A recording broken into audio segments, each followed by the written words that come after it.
Welcome to Telugu updates. విధి నిర్వహణలో నిజాయితీగా నిబద్ధతతో వ్యవహరిస్తేనే నవ్యాంధ్రప్రదేశ్ మరింత వేగంగా అభివృద్ధి చెందుతుందని రాష్ట్ర ప్రభుత్వ ప్రత్యేక ప్రధాన కార్యదర్శి డాక్టర్ డి సాంబశివరావు అభిప్రాయపడ్డారు. సచివాలయంలోని మొదటి బ్లాక్ ఆవరణలో 70వ గణతంత్ర దినోత్సవం సందర్భంగా మువ్వెన్నెల జెండాను శనివారం ఆయన ఆవిష్కరించారు. కొత్త రాష్ట్రం ఏర్పడిన తర్వాత సచివాలయ ఉద్యోగుల సిబ్బంది సమస్యల పరిష్కారానికి ప్రభుత్వం ఎంతో ప్రాధాన్యత ఇచ్చిందన్నారు.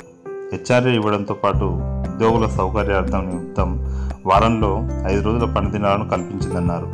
రాష్ట్ర పరిపాలనలో సచివాలయానికి ఎంతో ప్రాముఖ్యత ఉందని, ఇక్కడ తీసుకునే నిర్ణయాలు లక్షలాది ప్రజల జీవితాలను ఎంతో ప్రభావితం చేస్తాయన్నారు. మండల, జిల్లా స్థాయి అధికారులు నిబద్ధతతో పనిచేసి వాటిని సక్రమంగా అమలు చేసినప్పుడే సచివాలయంలో తీసుకునే నిర్ణయాలకు సార్థకత కలుగుతుందన్నారు.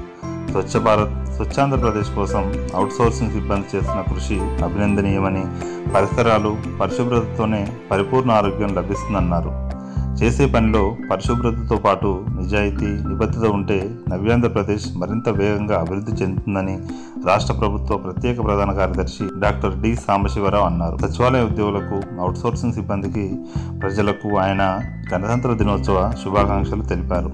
అంతకుముందు ఆయన సచివాలయ భద్రతా సిబ్బంది నుంచి గౌరవ వందనం స్వీకరించారు. అనంతరం జాతిపిత మహాత్మా గాంధీ చిత్రపటానికి నివాళులర్పించి జాతీయ జెండాను ఆవిష్కరించారు. ఈ కార్యక్రమంలో సచివాలయ ఉద్యోగులతో పాటు భద్రతా అధికారులు పాల్గొన్నారు.